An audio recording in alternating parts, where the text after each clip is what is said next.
ہمارے بیان میں ہم کوشش کرتے ہیں قرآن پاک کی کچھ آیتوں کی تلاوت ہو اور قرآن پاک ہی سے متعلق کچھ میسیجز ہم سمجھیں اور سیکھیں۔ آج قرآن پاک کی آیت کون سی ہے؟ آج انشاءاللہ ہم قرآن پاک کی تلاوت بھی کریں گے اور انشاءاللہ عز و جل اس کا ترجمہ اور تفسیر بھی سمجھیں گے۔ پارہ نمبر 11 ہے، سورہ یونس کی آیت نمبر ہے 44۔ اللہ قرآن میں ارشاد فرماتا ہے، بسم اللہ الرحمن الرحیم، ان اللہ لا یظلم الناس شیئا ولکن الناس انفسهم یظلمون۔ ترجمہ، آسان ترجمہ قرآن کنز العرفان، بے شک اللہ لوگوں پر کوئی ظلم نہیں کرتا، ہاں لوگ ہی اپنی جانوں پر ظلم کرتے ہیں۔ اب یہ بڑی کمال کی آیت ہے، انشاءاللہ اس کی تفسیر سنیں گے۔ اب ذرا آیت کے بارے میں سنتے ہیں، ون آف دا امیزنگ آیت، یہ جھنجھوڑنے والی آیت ہے۔ کیا فرمایا؟ ان اللہ لا یظلم الناس شیئا، بے شک اللہ لوگوں پر کوئی ظلم نہیں کرتا۔ یاد رکھیے یہ رب قہار و جبار کی شان ہے کہ وہ کسی پر ظلم نہیں فرماتا۔ ویسے ایک مزے کی بات غور کی جائے تو اللہ کی طرف سے کسی پر ظلم ہو بھی نہیں سکتا۔ مثال کے طور پہ اگر کسی کے پاس کوئی گاڑی ہے، کوئی موٹر سائیکل ہے، یا گھر کا کوئی سامان ہے جس کا وہ خود مالک ہے، اور اس سامان کو وہ توڑ دے، وہ جلا دے، تو کیا اس نے ظلم کیا؟ اس کی چیز تھی، وہ اس نے کر دیا، مالک بھی وہی تھا نا۔ تو سمجھانے کے لیے کہہ رہا ہوں، پوری دنیا کا خالق و مالک کون ہے؟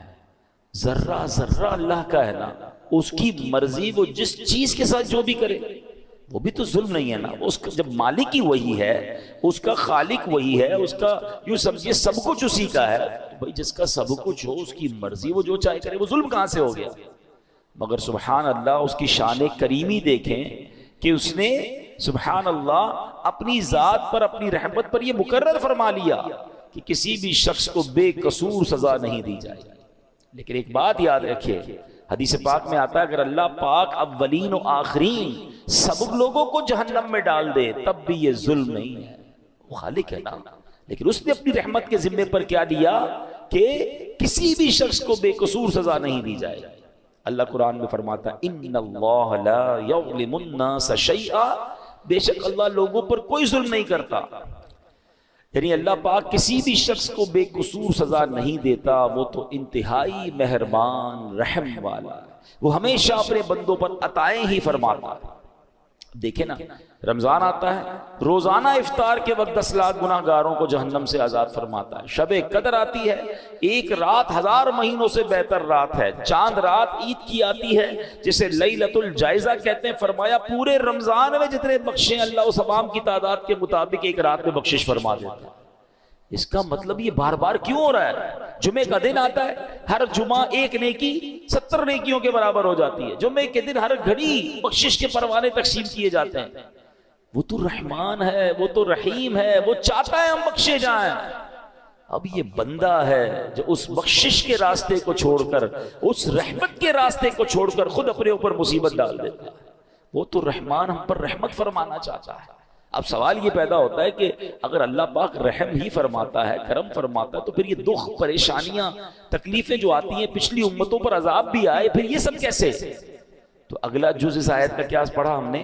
وَلَكِنَّ النَّاسَ أَنفُسَهُمْ يَظْلِمُونَ، ہاں لوگ ہی اپنی جانوں پر ظلم کرتے ہیں۔ واٹ ایور جو ہم پر آتا ہے نا، وہ ایکچولی ہماری وجہ سے آتا ہے، ہم خود اپنے اوپر یہ آفتیں لا رہے ہوتے ہیں۔ اللہ اکبر، یہ بندوں کے اعمال کا بدلہ ہوا کرتا ہے۔ بندے کفر کرتے ہیں، شرک کرتے ہیں، اللہ کی نافرمانیاں کرتے ہیں، جو احکام دیے جاتے ہیں اس کا الٹ کرتے ہیں، تب انہیں اعمال کا بدلہ دیا جاتا ہے۔ یہ اپنے ہاتھوں کی کمائی ہے، کہتے ہیں نا جیسی کرنی ویسی بھرنی۔ کاش یہ بات ہمیں سمجھ آ جائے۔ اللہ پاک کے نبی ہیں حضرت موسیٰ علیہ السلام، اب ذرا سنیے گا یہ واقعہ۔ یہ جو ہم پر پرابلمز آ رہی ہوتی نا، وہ کہتے ہیں نا انگریزی کا ایک بڑا کمال کا جملہ ہے، what goes around comes around. آپ جو کر رہے ہوتے ہیں نا اس کا بدلہ آ رہا ہوتا ہے، اچھا کر رہے ہوتے ہیں، کہیں نہ کہیں سے آپ کے ساتھ اچھا ہو رہا ہوتا ہے۔ بندہ کہتا ہے کمال ہے یار، یہ میرا کام کیسے اچھا ہو گیا، یہ مجھے یار کہتے ہیں کیسے فائدہ ہو گیا، یہ بندہ یوں مجھ پر مہربان کیسے ہو گیا۔ آپ کو نہیں پتا کچھ عرصہ پہلے آپ نے کسی غریب سے دعائیں لی تھی، آپ نے کوئی اچھا کام کیا تھا، کسی سے مسکرا کر ملے تھے، آپ نے اللہ کو راضی کرنے والا کوئی کام کیا تھا، وہ نیکی کا بدلہ آپ کو کسی اور صورت میں مل رہا ہے۔ اور یہ جو زیادتیاں ظلم لوگوں پر کہتے ہیں نا بربریت کر کے لوگ چل رہے ہوتے سمجھتے میرا کچھ نہیں بگڑتا، کبھی ان کو اس کی جو سزا ملتی ہے نا، کبھی وہ بچوں میں دیکھتے ہیں، کبھی بیماری میں دیکھتے ہیں، کبھی جناب ان کے ساتھ جب کچھ ہوتا تو بندہ کہتا ہے میں نے کیا کیا، جناب جو پہلے کیا تھا نا یہ اس کی اب آپ کو سزا مل رہی ہے۔ اب سنیے، حضرت موسیٰ علیہ السلام نے اللہ سے عرض کی کہ اللہ میں تیرا عدل و انصاف دیکھنا چاہتا، فرمایا موسیٰ آپ دیکھ نہیں پائیں گے، ہے نا عجیب بات، عدل و انصاف نہیں دیکھ پائیں گے، کہ یا اللہ میں بہت دکھا دے مولا، میں دیکھنا چاہتا ہوں، میں تیری قدرت کے نظارہ دیکھنا چاہتا ہوں۔ تو اللہ نے فرمایا ٹھیک ہے، پھر فلاں دریا کے کنارے جا کر کہیں چھپ جائیے۔ آپ گئے اس دریا کے کنارے اور ہائیڈ ہو گئے، چھپ گئے کہ دیکھیں ماجرا کیا ہے۔ اب آپ نے دیکھا کہ تھوڑی دیر میں ایک شخص، امیر شخص آیا، گھوڑے پر سوار تھا، دریا پر آیا اور دریا کے پاس اس نے ہاتھ منہ دھویا اور اس کے پاس ایک تھیلا تھا مال سے بھرا ہوا، پیسوں سے بھرا ہوا، اس نے رکھا اور منہ ہاتھ دھویا، فریش ہوا اور گھوڑے پہ بیٹھ کے چلا گیا۔ اپنا وہ تھیلا جو ہے وہ دریا کے کنارے بھول گیا۔ ہو جاتا ہے کبھی ہم بھی کہیں جاتے ہیں تو وہ چیز اچانک بھول جاتا ہے۔ اب ایک بچہ آیا، حضرت موسیٰ دیکھ رہے ہیں، بچہ آیا اور اس نے دیکھا کہ تھیلا ہے، پیسے بھرے میں، پیسے اٹھایا، وہ چلا گیا۔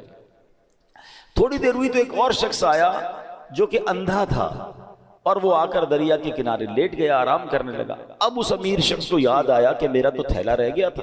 وہ ڈھونڈتے ڈھونڈتے دریا پر آیا اور دیکھا ایک شخص لیٹا ہوا ہے اور آنکھیں بھی نہیں ہیں، اندھا ہے۔ حضرت وہ شخص کہتا ہے بھئی تم نے میرا تھیلا دیکھا ہے؟ وہ کہتا ہے حضرت میں نے کہاں سے دیکھا، میں تو اندھا ہوں۔ کہتا ہے سچ بتاؤ، تمہارے علاوہ کوئی نظر نہیں آ رہا، میرے بہت سارے پیسے تھے، بتاؤ کدھر ہے ورنہ جان سے مار دوں گا۔ وہ منتیں کرتا رہا، ریکویسٹیں کرتا رہا، وہ شخص نہیں مانا، وہ امیر شخص، اس نے اس اندھے بندے کو قتل کر دیا۔ حضرت موسیٰ نے کہا یا اللہ، اس اندھے نے تو کچھ کیا ہی نہیں، یہ تو لیٹا ہوا تھا، یہ تو آرام کر رہا تھا، اس نے پیسے چوری بھی نہیں کیے، اس کو قتل کر دیا گیا۔ اللہ اکبر۔ اب اللہ پاک نے وحی بھیجی، دیکھو اللہ کے راز کیا ہوتے ہیں۔ فرمایا اے موسیٰ، یہی ہمارا انصاف ہے۔ معاملہ اصل میں یوں ہے کہ وہ جو بچہ تھا نا، اس کا والد اسی امیر شخص کے گھر اس پاس مزدوری کرتا تھا اور اس امیر شخص نے اس کی مزدوری دبائی ہوئی تھی، بہت عرصے سے اس کے پیسے نہیں دے رہا تھا۔ یہ اتنا ہی مال تھا جتنی اس کے باپ کی مزدوری ملنی تھی، ہم نے کسی اور ذریعے سے اس بچے کو وہ مزدوری پہنچا دی۔ اور جو بوڑھا تھا، یعنی جو اندھا تھا، اس نے اپنی جوانی میں اس امیر شخص کے والد کو قتل کیا تھا۔ آج اس قتل کے بدلے وہ خود قتل ہو گیا، یوں مزدور کو مزدوری بھی مل گئی اور قاتل کو اس کی سزا بھی مل گئی۔ ہمیں نہیں پتا ہوتا کسی کے ساتھ کیا ہو رہا ہے، مگر کہیں نہ کہیں what goes around comes around، آپ جو کرتے ہو اس کا بدلہ آپ کو مل رہا ہوتا ہے۔ کاش یہ بات ہمیں سمجھ آ جائے۔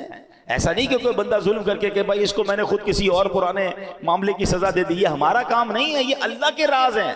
سورہ کہف پڑھے نا، سورہ کہف میں، ویسے میں بار بار کہا کرتا ہوں، سورہ کہف one of the amazing surahs of Quran ہے، اور اس میں خاص طور پہ جو 3 واقعات ہیں، کمال کے واقعات۔ اس سورہ کہف میں ایک واقعہ ہے نا، حضرت موسیٰ علیہ السلام اور حضرت خضر علیہ السلام سے جو ملاقات ہوئی، اس میں بڑے عجیب واقعات تھے۔ حضرت موسیٰ حیران ہو گئے تھے، مگر پیچھے اللہ کے راز تھے نا، ہر واقعے کے پیچھے کوئی ریزن تھا۔ تو ہمیں یہ سمجھنا ہوگا کہ ہمارے ساتھ جو پرابلمز ہیں، جو کلیمٹیز ہیں، جو مشکلیں ہیں، جو تنگ دستیاں ہیں، جو ذلت و رسوائی کبھی ہو جاتی ہے، بنایا کام بگڑ جاتا ہے، یہ ایکچولی کہیں نہ کہیں ہمارے اعمال کی سزا ہوتی ہے۔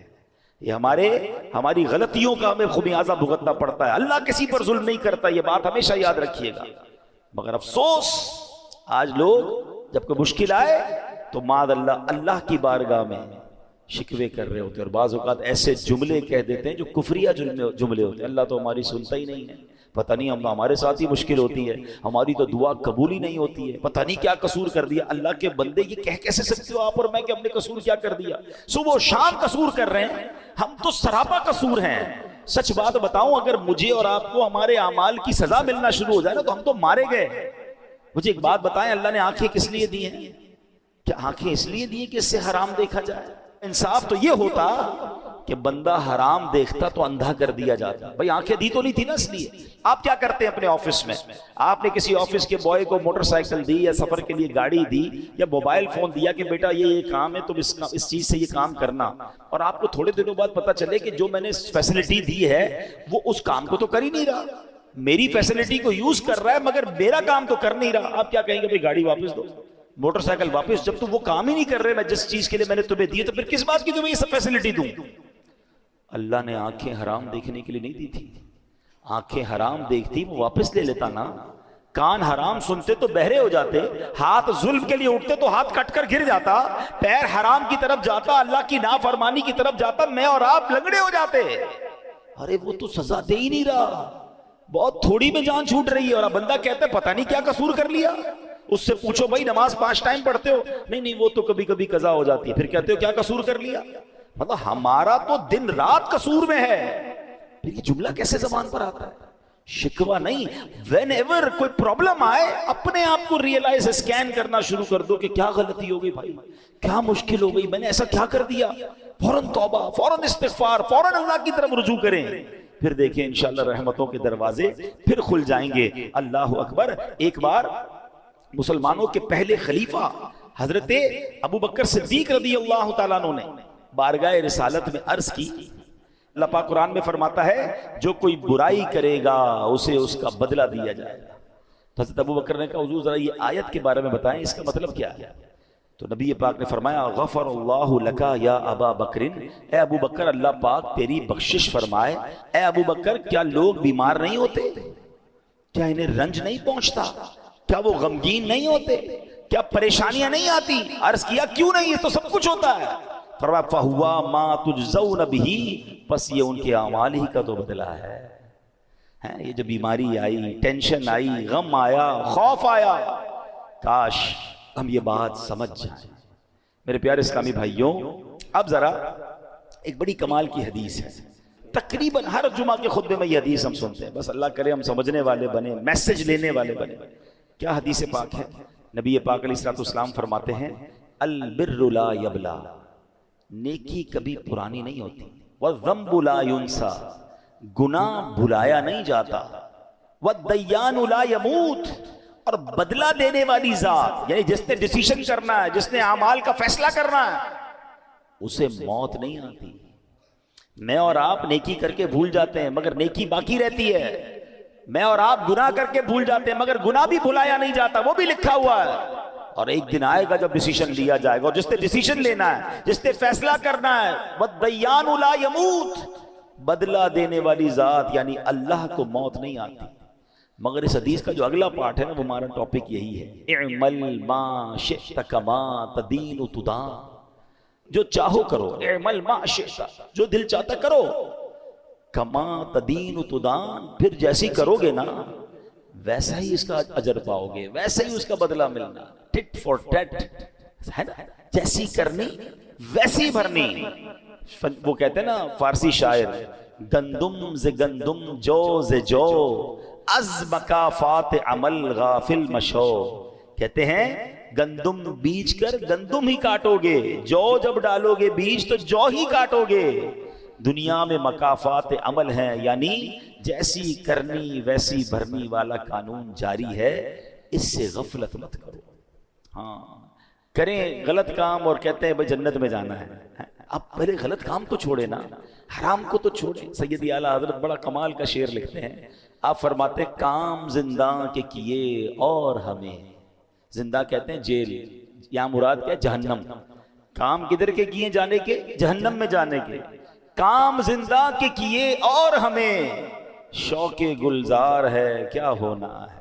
شوق جنت میں جانے کا ہے, کام جہنم میں جانے والے کرنے. اب خود بتائیں نا ایسا کیسے ہوگا؟ ہمیں کام جنت والے کر کے پھر اللہ سے دعا کرنی اللہ قبول کر لے تاکہ ہمیں بھی تیری جنت مل جائے. تو اے میرے پیارے اسلامی بھائیوں یاد رکھیے, جیسا میں نے کہا نا, ہمیں پتہ نہیں ہوتا کسی کے ساتھ زیادتی, کسی کے ساتھ ایسا عمل جو ہمیں کس طرح آ کر ستاتا ہے, پھر کس طرح تکلیف آتی ہے. امام زابی رحمۃ اللہ تعالی علیہ لکھتے ہیں کسی بزرگ نے ایک شخص کو دیکھا, اس کا کاندھے سے بازو کٹا ہوا تھا اور وہ آواز لگا رہا تھا جس نے مجھے دیکھا وہ ہرگز کسی پر ظلم نہ کرے. لوگوں نے پوچھا ایسا کیا ہوا تمہارے ساتھ؟ وہ کیا کہتا ہے؟ کہتا ہے میرا معاملہ بڑا عجیب و غریب ہے. کتابوں میں لکھا کہ وہ ٹیکس وصول کرنے والا یا جس طرح کوتوال ہوتا ہے افسر تھا. ایک بار مچھیرے کے پاس گیا, مچھلی کی دکان تھی, مچھیرے مچھلی بیچ رہے تھے. دیکھا بڑی فریش مچھلی تھی, کہا مچھلی دکھاؤ ذرا. اس نے مچھلی دکھائی, صاحب 500 روپے. کہتا کبھی ہم نے بھی پیسے دیے ہیں. مچھلی لی اور چل پڑا. وہ چیختا رہ گیا بھائی جان میرے بچوں کی روزی ہے، میں تو اتنا ہی کماتا ہوں، مہربانی کرو، کہ جاؤ ادھر سے۔ کہتا ہے میں نے اس بیچارے کے ساتھ زیادتی کی اور چل پڑا۔ جیسے چل پڑا تو وہ مچھلی اتنی فریش تھی کہ پھڑک رہی تھی، تو اس مچھلی نے میرے انگوٹھے پہ کاٹ لیا۔ گھر آیا، بیوی کو کہا مچھلی بناؤ، آج بڑی شاندار فریش مچھلی لایا ہوں۔ بستر پر لیٹا تو انگوٹھے میں درد، بڑا شدید درد، لال ہو گیا پورا انگوٹھا۔ گھر کے قریب ہی ایک ڈاکٹر جاننے والا تھا، گیا اس کے پاس، کہا بھائی دیکھو یہ انگوٹھے میں کیا ہوا ہے؟ کہتا تمہارے انگوٹھے میں تو زہر پھیل گیا ہے، فوراً فیصلہ کرو، یا تو انگوٹھا ابھی ابھی کاٹ لو ورنہ پورے ہاتھ میں پھیل جائے گا۔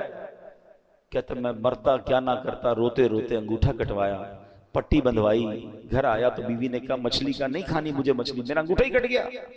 تھوڑی دیر ہوئی تو پورا ہاتھ میں درد، پوری ہتھیلی لال، سوجنے لگ گئی۔ پھر گیا ڈاکٹر کے پاس، تم نے تو کہا تھا انگوٹھا کٹواؤ ہاتھ بچ جائے گا، یہ کیا ہوا؟ کہتا دیر ہو گئی، یہ پورے ہاتھ میں پھیل جائے گا، ہتھیلی کاٹو۔ کہتا میں نے ہتھیلی کٹوائی۔ تھوڑی دیر ہوئی، رات کو سویا تو پورے بازو میں درد، پورا بازو لال، تکلیف سے چیخے مارنے لگا۔ پھر گیا ڈاکٹر کے پاس، ڈاکٹر نے کہا اب تو پورا ہاتھ جو ہے وہ تمہارا سوج گیا ہے، جسم پورا کٹنا پڑے گا، اب جلدی فیصلہ کرو، ہاتھ کاٹو۔ اس کا ایک دوست بھی تھا، وہ دوست کہتا ہے یار یہ بتاؤ تمہارے ساتھ کوئی آج نیا معاملہ تو نہیں ہوا، کوئی یونیک بات، کوئی ہٹ کے کوئی کام کیا ہے تم نے؟ کہتے ہاں آج میں نے ایک مچھیرے کا حق دبایا ہے۔ وہ غریب چیختا رہ گیا، میں اس کی مچھلی لے کر آ گیا، کہ جلدی چلو اس کے پاس، معافی مانگ لو ورنہ ایک ایک کر کے تیرا پورا جسم کٹ جائے گا۔ وہ دونوں دوست رات مچھیروں کی بستی میں گئے، پٹیاں بندھی ہوئی، تکلیف سے چیخ رہا ہے، اور مچھیرے کی بستی میں جا کر ایک ایک گھر پر، ایک ایک جھونکڑی پر ڈھونڈتے رہے کدھر ہے وہ مچھیرا۔ آخر وہ مچھیرا ملا۔ وہ کہتے ہیں نا غریب کا دل بھی بڑا ہوتا ہے، وہ جیسے اس کو دیکھا یہ کوتوال یا جو بھی افسر تھا اس کے قدموں میں گرا، کہا بھائی مجھے معاف کرو، تمہاری ایک مچھلی لے کر گیا، آج تو پورا ہاتھ ہی میرا کٹ گیا۔ جب اس نے اس کا یہ حال دیکھا تو اس کو معاف کر دیا۔ جب معاف کر دیا نا تو اس افسر کا جو دوست تھا اس نے مچھیرے سے پوچھا کہ ایک بات تو بتاؤ، جب یہ تمہاری مچھلی لے کر چلا گیا تھا تم نے کچھ دعا کی تھی، تم نے اللہ کو پکارا تھا؟ پتہ ہے وہ مچھیرا کیا کہتا ہے؟ وہ کہتا ہے میں نے اللہ کی بارگاہ میں صرف ایک التجا کی تھی کہ یا اللہ یہ میرا حق لے کر چلا گیا، میں اس سے بدلہ نہیں لے سکتا، مولا تو نے بدلہ لے لیا، میں کمزور ہوں مالک، یہ مجھے دبا گیا، اے اللہ آج تو نے اپنی قوت دکھانی ہے، تو نے اپنی قدرت دکھانی ہے۔ اے میرے پیارے اسلامی بھائی، اب بتاؤ ایک مچھلی تھی، چند 100 روپے کی تھی، بندے کا ایک ایک کر کے جسم کٹنا شروع ہو گیا۔ یہ سوچنا ہوگا مجھے اور آپ کو، آج جو لوگوں پر ظلم کرتے ہیں، آج جو لوگوں کو دباتے ہیں، آج کہتے ہیں میرا کوئی نہیں بگاڑ سکتا، اپنے ملازم کو برا بھلا کہہ رہے ہیں، اپنی فیملی کو برا بھلا کہہ رہے ہیں، جو بندہ غریب اس کو دبا دیتے ہیں۔ ایک بات یاد رکھنا، میں نے کئی بار اپنے بیان میں ایک جملہ کہا ہے، میں نے پنجاب میں ایک جملہ، پنجاب گیا تھا تو ایک جملہ سیکھا تھا، وہ کہتے ہیں مضبوط آدمی سے نہ ڈرو، ماڑے آدمی سے ڈرو۔ اچھا مجھے اس وقت تک ماڑے کا مطلب بھی نہیں پتا، میں نے کہا ماڑا کس کو کہتے؟ کہتے ماڑا کہتے کمزور ہو۔ تو میں نے کہا یہ کیوں کہہ رہے ہیں آپ، مضبوط آدمی سے نہ ڈرو کمزور سے ڈرو؟ وہ کہتے مضبوط تو اپنا بدلہ تم سے خود لے لے گا، جو ماڑا ہوگا نا کمزور، وہ اللہ کی بارگاہ میں فریاد کرے گا، اور پھر اللہ جب اس کا بدلہ لے گا نا، جب وہ اس ظلم کا تمہارے ساتھ حساب فرمائے گا، پھر ظالم کو چھپنے کی جگہ نہیں ملے گی۔ ایک بات یاد رکھا کرے، جو لوگ یہ کہتے ہوتے ہیں نا میرا کوئی کچھ نہیں بگاڑ سکتا، واقعی وہ تمہارے ساتھ کچھ نہیں کر سکتا، مظلوم غریب بیچارہ وہ کیا کر لے گا، مگر اس کے پاس ایک راستہ ہے، وہ اللہ کو پکارتا ہے، اور جب دل سے پکار جاتی ہے نا مظلوم کی تو پھر ظالم بچتا نہیں۔ تو اے میرے پیارے اسلامی بھائی، آج جو ہم قرآن کی آیت سن رہے ہیں اور سمجھ رہے ہیں، اس کا مطلب یاد رکھیے گا کہ اللہ کسی پر ظلم نہیں کرتا، بندے ہی اپنے اعمال کی وجہ سے اپنا بیڑا غرق کرتے ہیں، اپنے اوپر سمجھنے آفتوں کو لے کر آتے ہیں۔ کاش یہ بات ہمیں سمجھ آ جائے۔ اے میرے پیارے اسلامی بھائیوں، پچھلی قوموں کو قرآن پڑھے تو پتہ چلے نا، پچھلی قوموں کا ذکر بڑا بریفلی قرآن میں ہوا، بڑا واضح ہوا۔ قوم عاد پر سخت آندھی کا عذاب آیا، جس نے انہیں کھائے ہوئے بھوسے کی طرح ملیا میٹ کر دیا۔ سبب کیا تھا؟ ان کے گناہ تھے۔ قوم سمود پر شدید زلزلے کا عذاب آیا، جس نے انہیں ہمیشہ کے لیے فنا کے گھاٹ اتار دیا، اس کا سبب بھی ان کے گناہ تھے۔ نمرود پر مچھروں کا عذاب بھیجا گیا، اس کا سبب کیا تھا؟ خدائی کا دعویٰ تھا نا، اللہ کی نافرمانی تھی۔ فرعون کے ساتھ کیا ہوا؟ کرو فر، اللہ نے کتنا دیا اسے؟ اللہ کو ناراض کیا، اللہ نے پانی میں غرق کر دیا، دریا میں غرق کر دیا۔ قارون کے پاس کتنا خزانہ تھا، آج دنیا میں کس کے پاس اتنا خزانہ ہے؟ قرآن کہتا ہے اس کے خزانوں کی چابیاں پوری ایک جماعت اٹھاتی تھی، یعنی اونٹوں کی قطاریں ہوتی تھی جو قارون کے خزانہ نہیں اٹھاتی تھی، اس کے خزانوں کی چابیاں اٹھاتی تھی۔ نافرمانی کی، زکوٰۃ سے انکار کیا، اللہ کے فیصلوں کے خلاف چلا، خزانے سمیت دھسا دیا گیا۔ یہ سارے واقعات قرآن میں موجود ہیں جو پکار کر کہہ رہے ہیں کہ رب کو ناراض مت کر بیٹھنا ورنہ پھر بربادی ہے۔ اللہ اکبر۔ امام حسن بصری رحمۃ اللہ تعالی فرمایا کرتے تھے، اے ابن آدم تیری ہلاکت ہو، کیا تو اللہ پاک سے مقابلہ کرنا چاہتا؟ اللہ سے مقابلہ کون کر سکتا ہے؟ فرمایا ہاں جس نے اللہ پاک کی نافرمانی کی گویا اس نے اللہ پاک سے جنگ کی، اور اللہ پاک سے جنگ کا نتیجہ کیا ہے؟ تباہی اور بربادی۔ اے میرے پیارے اسلامی بھائی، گناہوں سے توبہ کر لیجئے، جو ہو گیا اس سے معافی مانگ لو، وہ بڑا کریم ہے، وہ معاف فرمانے والا ہے۔ آخری نبی علیہ السلام فرماتے، آقا فرماتے ہر آدمی سے خطا ہو جاتی ہے اور بہترین خطا کار وہ ہے جو توبہ کر لے۔ توبہ کرنا، کہتے نا گناہ عادت بن جائے تو توبہ کو دستور بنا لو۔ جیسے ہی گناہ ہونا فوراً نیکی کرنا شروع کر دے، استغفار کرنا شروع کر دے، توبہ کرنا شروع کر دے، تو انشاءاللہ اللہ نے چاہا تو وہ گناہ کی جو نحوست ہے وہ ختم ہو جائے گی۔ اے میرے پیارے اسلامی بھائیوں، ایک بار حضرت عیسیٰ علیہ السلام کے ساتھ کچھ لوگ اپنے حواریوں کے ساتھ، اپنے دوستوں کے ساتھ، ساتھیوں کے ساتھ تشریف فرما تھے۔ ایک بہت ہی خوبصورت حسین و جمیل پرندہ آیا اور آپ کے سامنے زمین پر لوٹ پوٹ ہونے لگ گیا۔ اس نے اپنے آپ کو زمین پر اتنا رگڑا کہ اس کی خال اتر گئی۔ اب وہ سرخ، گنجا اور بدصورت دکھنے لگا۔ پھر وہ پرندہ کیچڑ میں گیا، اس میں لوٹ پوٹ ہونے لگا تو کیچڑ میں گندا بھی بڑا ہو گیا۔ اور اس کے بعد اس پرندے نے ایک پانی کے تالاب میں چھلانگ لگائی۔ جب وہاں سے باہر نکلانا تو صاف ستھرا بھی ہو گیا، نئی خال بھی آ گئی، پہلے جیسا خوبصورت بھی ہو گیا۔ حضرت عیسیٰ علیہ السلام نے جب یہ دیکھا تو اپنے حواریوں سے فرمایا کہ یہ پرندہ تمہاری طرف نشانی بنا کر بھیجا گیا، اٹ از سائن۔ اور فرمایا یہ جو مومن کی مثال ہے نا، مومن جب گناہ کرتا ہے تو گندا ہو جاتا ہے، گرد لگ جاتی ہے، کیچڑ لگ جاتی ہے، اور جب وہ توبہ کرتا ہے تو گناہوں کی سیاہی ایسے دور ہو جاتی ہے کہ وہ پہلے جیسا حسین و جمیل ہو جاتا ہے۔ تو یہ بات یاد رکھیے، جیسے ہی گناہ ہو جائے نا فوراً اللہ کی طرف رجوع، اے اللہ معاف کر دے، اے پروردگار ہو گئی مسٹیک، اب نہیں کروں گا مالک۔ تو اللہ کو توبہ کرنے والا بڑا پسند ہے، اور جب توبہ کرنی ہے اس وقت یہ ارادہ نہ ہو کہ دوبارہ بھی گناہ کروں گا، پلان وہی ہے، پھر توبہ نہیں ہے۔ الندم التوبہ، حدیث کے الفاظ ہے شرمندگی ہی توبہ ہے۔ بندہ پہلے شیم فیل کرے، پھر اس سے وعدہ کرے کہ مولا اب نہیں کروں گا، اور پھر اللہ سے کہے مولا توبہ پر استقامت بھی تو نے دینی ہے، پھر وہ کریم معاف کرنے والا ہے۔ تو اے میرے پیارے اسلامی بھائیوں، ان اللہ یحب التوابین، اللہ قرآن میں فرماتا ہے بے شک اللہ بہت توبہ کرنے والوں سے محبت فرماتا ہے۔ تو ہمیں توبہ کرتے رہنا چاہیے، بلکہ ہو سکے تو صلاۃ التوبہ کی عادت ڈالیں۔ روزانہ رات سونے سے پہلے، ہم گناہ گار ہیں، ہم سے ہو جاتی ہیں خطائیں، تو 2 رکعت صلاۃ التوبہ پڑھ لیا کریں۔ اس کا طریقہ کیا ہے کہ رات کو یا دن میں بھی پڑھیں تو مکروہ وقت نہ ہو، 2 رکعت اس طرح صلاۃ التوبہ پڑھیں کہ اس نیت کے ساتھ 2 رکعتیں پڑھیں کہ اے اللہ ہمارے گناہوں کو معاف فرما، ہم توبہ کرتے ہیں۔ اور جب سلام پھیر لیں تو ہو سکے تو سجدے میں جا کر یا رب اغفر لی، یا رب اغفر لی، یا رب اغفر لی، اے رب کریم مجھے بخش دے، یہ 3 بار کہہ لیا کرے سجدے کے اندر جا کر، جب نماز سے فارغ ہو جائے۔ اس کے بعد کہ حضرت ابو سعید خدری فرماتے ہیں جو بندہ سجدے کی حالت میں 3 مرتبہ یہ کہے یا رب اغفر لی، تو سبحان اللہ جب وہ سر اٹھائے گا تو اس کی مغفرت ہو چکی ہوگی۔ تو اے میرے پیارے اسلامی بھائیو، توبہ کریں، توبہ اللہ کو بڑی پسند ہے۔ آج سے توبہ اپنا دستور بنا لیں۔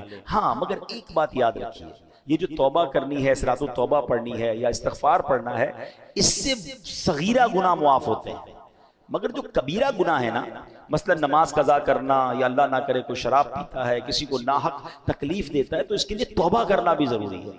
باقاعدہ توبہ کرنی ہوگی، معافی مانگنی ہوگی، اور اس کا ازالہ بھی کرنا ہوگا۔ کوئی شخص کہے جناب میں نے اب استغفر اللہ کہہ دیا تو نماز قضا بھی معاف ہو گئی، نہیں، نماز جو آپ نے قضا کی، چلے انشاءاللہ اللہ کی رحمت سے اس کا گناہ معاف ہو جائے گا، مگر اس کو قضا کرنی پڑے گی۔